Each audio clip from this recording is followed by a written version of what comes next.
Thanks everyone for coming along. It's really good to have you here. The whole point of this really is to take the opportunity to tap, from my point of view anyway, is to take the opportunity to tap into some of the expertise and experience that is within these four walls, that is the QAS, and there is a ton of it, and the talent and the ideas, and basically to start to share those internally and potentially with the world as well. We'll see how the video comes up. But it's really good to have Arjan Voss, who's the QAS Women's Water Polo coach here, head coach, has been for the last 2 years. Mate, thanks very much for coming along. It is, you know, I've only been here a couple of weeks, but it's great to hear, particularly from your athletes, how engaged they are in your program and how much they're going to miss you when you go in a month or two. And so to me, that's a really good reflection in terms of coaching, and also, I guess, there's lots of areas that we want to dig into, but primarily, thanks for sharing up front. Yeah, thanks for having me, Toby. Yeah. Okay, so let's jump into a bit of background, Arjan. When did you start coaching, and how did you get into it? When I was a player, I started coaching on club level, so in junior teams, and educational-wise, I was really interested in teaching. And I was really heavily involved in water polo, so then I started teaching water polo, and that combination got me, and I think that's what it's all about, what I'm doing now. So at first you have to know something about the sport, and I'm happy that I've played it and I've started coaching and started learning about it and try to learn from the best. And that teaching part is something that comes natural, but you can't you can't teach what you don't know, so you really have to study and make sure that you get them on the, like, you're always on top of what you're actually coaching on, and that's what that got me enthusiastic for coaching. And I actually quit playing when I was 27 to really commit to coaching, because I liked it better than playing. Awesome. Yeah. And why was that, do you think? Well, I think it's like what you see a lot is that kids want to get the best out of that time in the pool or in whatever sport, and I really saw that they weren't always facilitated really well. Like there are coaches with not enough knowledge to get them where they want to come, and coaches who are there for their own resume. Yep. Just making sure that they get they use the athletes as a sort of equipment to build their resume, and I don't want to judge that, but it's more about what my ideas are, and so we've got, as players, you've got your experiences with coaches as well. So I was always really aware of what a coach tried to get out of me and what the effect actually was. On me, and positive and negative. Positive and negative. Like some coaches didn't see it say anything, and got me going, and some tried all the tricks they learned on the coach's course, and it didn't work at all, because it was just a flowing balloon, and it didn't make any sense in that context. Yeah. So I think that is really interesting to understand how you can get all these different people going in the direction they want to be, and get them to that goal. Mm. And so was there a particular person or influence that really sort of drew you into coaching, or that you felt you really modelled your coaching style on? It's more that I think you really need an inspiring. If you want, I want it to be the best. That's the goal. So I don't want to be a head coach, but I want just the best I can be. So I've got the same ambition as the athletes. And you have to have the luck that you meet people who are actually working on that level and encourage you to keep investing in what you're doing, and actually confirm that it's a realistic goal, that it was a realistic goal for me, that they don't say, oh yeah, with the way you speak, you can't actually coach, or the way you walk, you can't do that. It was really encouraging, and they got me in roles I wasn't expecting to get in that early stage of my coaching career. So definitely, yeah. So that was the head coach of the men's team back then in the Netherlands. And besides that, he was coaching a women's team, and he got me involved. He was a lot away, so I could take a lot of sessions and work with really good athletes, and just learned a lot from athletes as well. So I think you need that environment one day, and then you feel that you can do it, and try to explore what's in it for you. Yeah, sure. And so that was so back in Holland, obviously, but coming over to the QAS, what was the sort of catalyst for that transition? Well, I've been coaching the Dutch juniors, and they actually wanted to keep me, but I felt that I was on a road to more of the same. So I wanted definitely something different. And again, I said, meeting that first coach who inspired me to actually commit to coaching, that opportunity came across here as well. So I knew Alex Osachuk as a junior coach of the Australian team. So we were in touch, and when this opportunity came, I thought that was the best step to make in my career. So would have been more convenient to stay where I was, because I knew that was going to be good, and they pay me every month. But as I said, I wanted to learn more. So I think this is a great opportunity going overseas and find out. And this is overseas for me. But to find out what are they doing on the other side of different borders. Yeah, that's right. So, I mean, one of the opportunities, obviously, with the QAS squad is actually that you are, there are some girls in your squad that have been named as all-stars in Olympic teams, so literally top 7 players in the world in various years. And then you're also all the way down to juniors, year 10 students coming through that are showing some promise. How does your coaching style vary between those sorts of groups, or does it vary? Oh yeah, it does, because I think what you need to have clear is what your goal is, what their goal is, and what you can actually contribute. So, if I was interested in being part of that all-star story, then I would just commit to her and say, that's what I'm doing here. I'm producing all-stars. Yep. But she knew a lot more about playing Olympics than I do, because I haven't, and those players have been there. But like I know that I have something to offer, and I stick to that.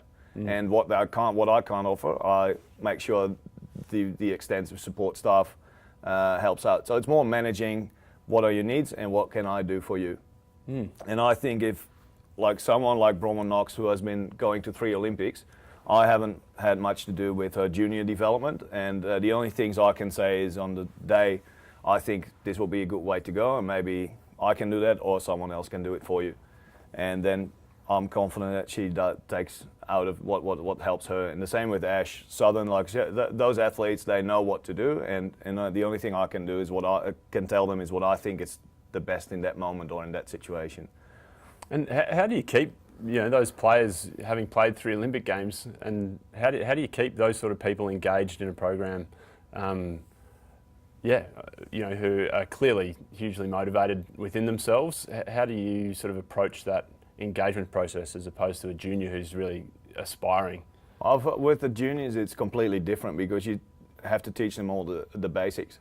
Like they come in, they have to learn to swim for water polo, they have to learn to throw a ball, and that's basically the level what we're working on there. And for the Olympians, I've been involved. Maybe I've coached them for 3 months, and the only thing is what I wanted to have, what I wanted to achieve is to make them feel good and not standing in the way of her best performance. That is it sounds really defensive, but that's it's easy to give too much, or to try to give too much, or to influence too much.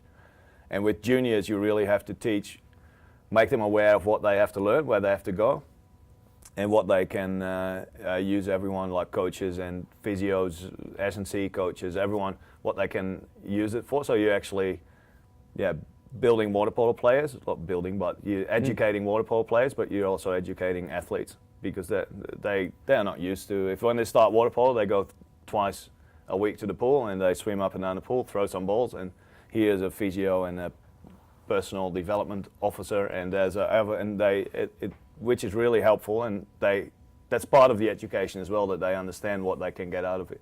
Yeah. And do you have then a guiding coaching philosophy or a set of values that you tap into when you're dealing with every person is a different coaching scenario if you've set different goals and that sort of thing. Yeah. So how do you sort of guide yourself in that process? Well, yeah, it's always a bit like that's my coaching philosophy, and actually it's my coaching philosophy today. Yep. Because if I read a book tomorrow, that can completely change. It probably won't, but you learn all the time. So if I hear people telling what the truth is, I always struggle to understand. You know what I mean? So there's not so far the apologies. Yep. But what I'm saying, I think I really want to be facilitating athletes rather than getting results, like focusing on results. Yep. How do you balance that? Because I mean, there's this sort of process that goes into getting a result, and also the clarity of setting the goal in the first place. How do you sort of balance that with an athlete?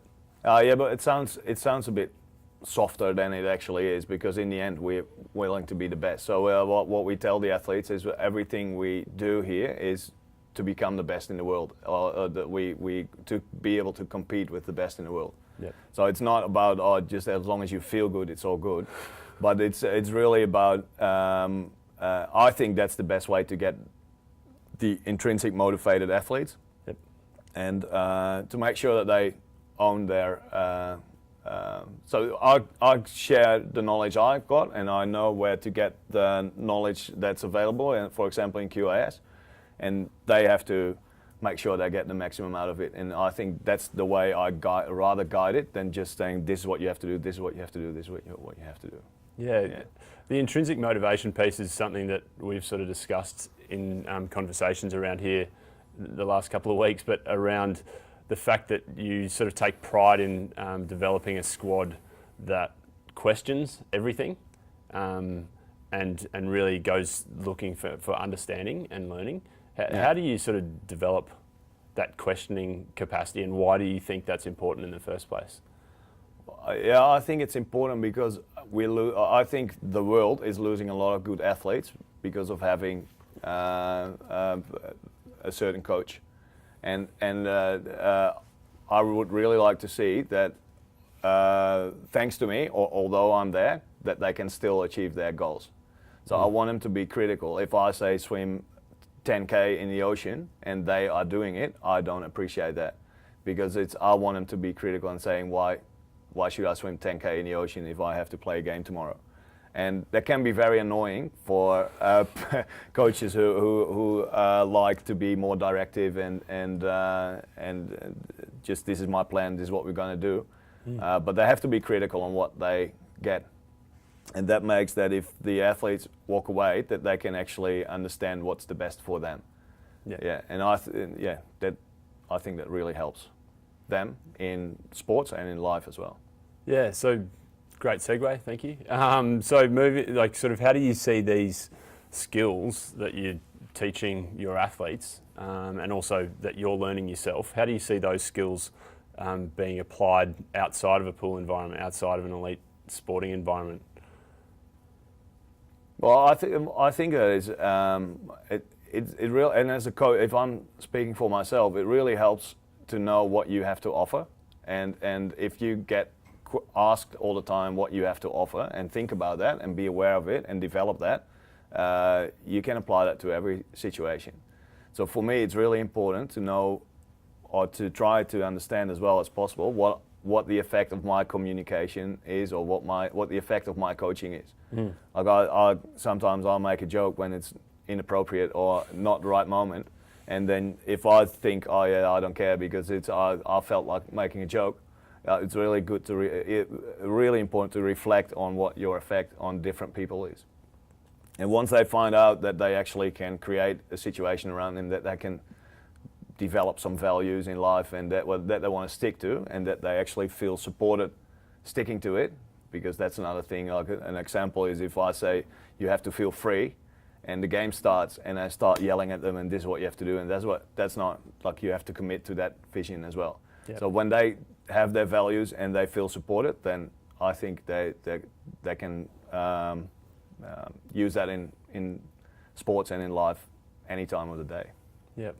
And so for you, in terms of developing your own values, is that something that you go, how have you sort of done that for yourself and then applied that into sort of to try to teach that ethic, I guess, or the ethos around that to your athletes? Well, I think I'm not completely not done with that learning curve. So I think what's happening if probably as a younger coach, you want to control everything, like you want to, and not only the controllable but everything. That's what I experienced, and then if it doesn't work, I just work harder and just go harder and higher and more. And sometimes you just have to step back and think, all right, what is it actually? What's the effect? And yeah, I got a lot from Jonah Oliver, who just arrived in the QAS here, and we had a conversation and about his approach in sports psychology, but also in general coaching athletes, and I really like that. I got a lot out of it, and sometimes you hear one sentence that affects the next session, but I think this is sticking to your values and really sticking to it also when the heat is on or when the pressure comes, then I think that's something I really learn and want to develop further. Yeah, cool. So, I mean, the other thing that I've noticed, Stephen, in this convo is that you talk about reflection quite a bit of your own performance and your own interactions. Do you have habits or strategies that you use to reflect on interactions? Or is it something, does it go in your head? Are you writing things down? How does that look? Yeah, no, I don't write it down. It's just a matter of I can see in the eyes what the direct effect is. Yeah. Like if they become teary, I might have hit the wrong button. But it's more that you come back and I think it's about the intention you have with your coaching. So it's my intention is to get the best out of them. So I'll make sure that before I go to a session or before the session starts, I can adapt to what they need and not necessarily stick to my plan, and because that's my that's what I rely on. The reflection is what they give you back, basically. So it's not that I'm writing down this is what I did well, and because they decide if I did it well. You know what I mean? Yeah. Yep. Very true. Yeah. And is there anything sort of in your coaching career that you found that you felt was a really useful strategy in terms of managing the people that you're working with, that you wish you'd known right at the beginning? Well, I think one of the hardest parts for me was trusting them or letting them go under pressure as well, letting athletes make mistakes. Because I wanted to, that's really hard to stick to that value. Like it's easy said. Like I can create a PowerPoint and say this is what we need to do and let them make mistakes. But if you see someone making a mistake, it's really easy to blame yourself for not teaching it right or blame the athlete for not listening well. And I think what you have to allow is really create the space for making mistakes and create that culture, but really encourage people to learn from it. So it's not don't worry about mistakes, it's more learn from mistakes. But I think that's one of the hardest part I feel is you want it to run a session perfect and you want to see a game perfect. When they make mistakes, it's easy to say don't make mistakes. You know what I mean? But it's you make mistakes, but don't do it. That's basically what a lot of coaches I've seen and had told me. I can certainly empathise with that as well. Yeah. Well, look, I think that's awesome, mate. I really appreciate the insight into sort of your process and how you think about coaching. And I guess how, is there, what's on the horizon for you in terms of heading back to the Netherlands, and how do you see these skills that you've learned being applied more broadly? Well, so moving back, I'm not jumping in a new job. I really go there to develop myself further and make sure I decided that the best environment at this stage is going to be home.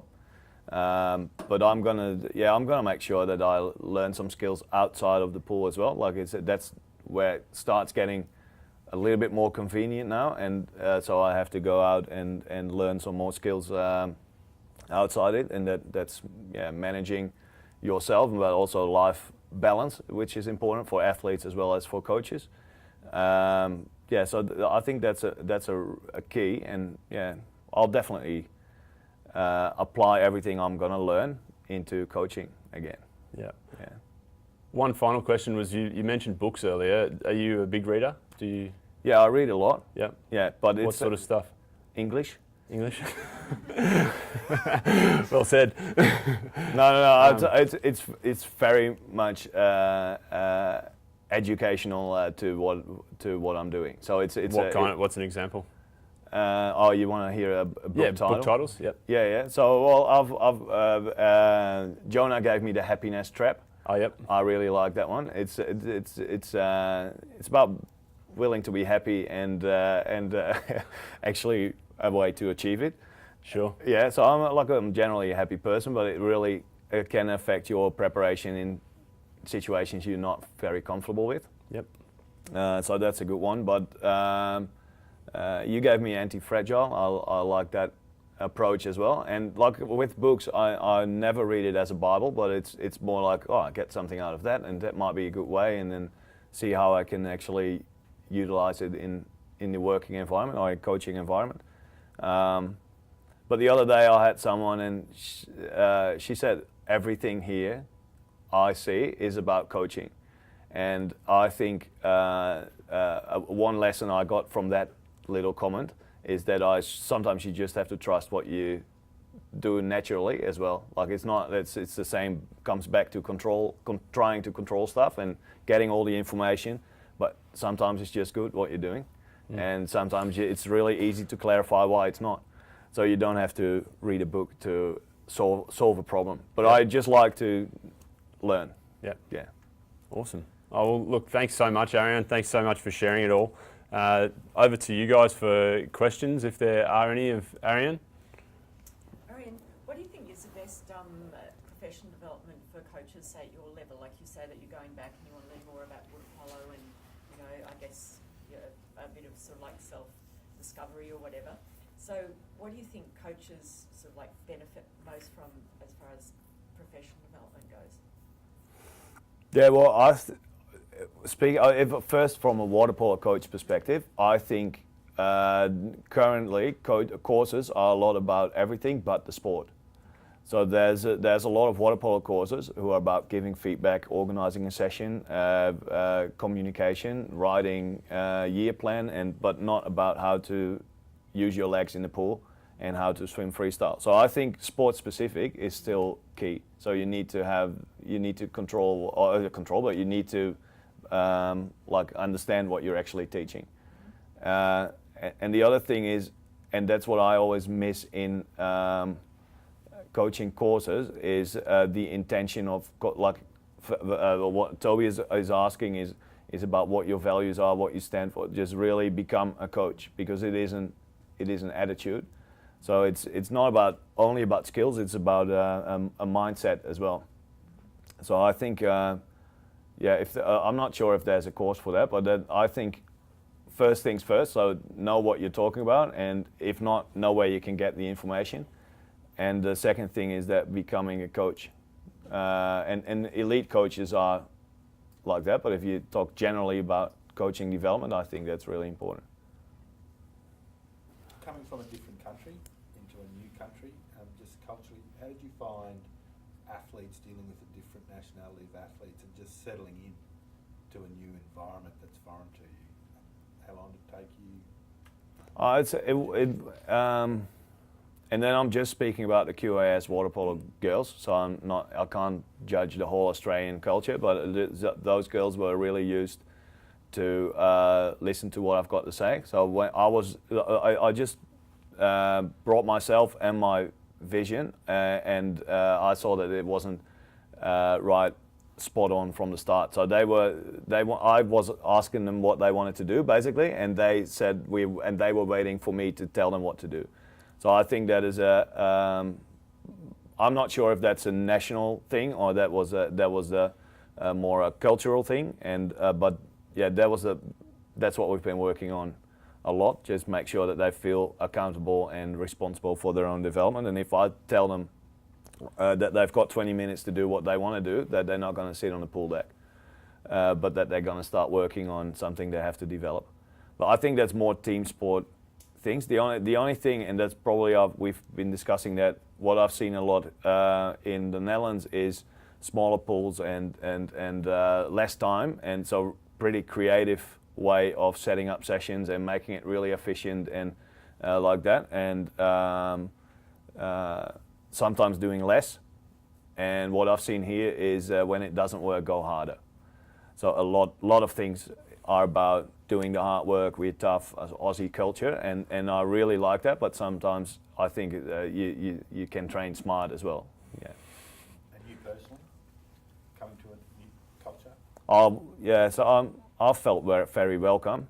So in the sports environment, and yeah, I just brought myself and interacted with every individual. So some people are nice and some are not, and that's fine. Yeah. So it's not. I can't say I went in, like, we're pretty similar as well. Like, we're Western countries. It's not that I went for community work in Zimbabwe or something. I don't know, but it's pretty similar. But yeah. So I really like the professionalism of the sport in Australia, like AIS, the QAS, all these institutes. That's very impressive compared to a lot of European countries, I think. Yeah. Is there a particular athlete or staff member or administrator that you've learned from, and you can take some of their leadership away back to home? In the QAS? Yeah. Yep. Yeah. Well, I've learned a lot. As I said, I was interested in what Jonah had to offer, and he just was here a short period of time. But I've learned from Alex a lot about what was going on here and the way he coaches, and we're chatting all the time. And I learned from Dimitri with his background, and from everyone basically. So I can't say, oh, that's the one I've learned the most from. It's and you learn a lot about how you wouldn't do it either. So I've seen some examples of that as well. Yeah. Great.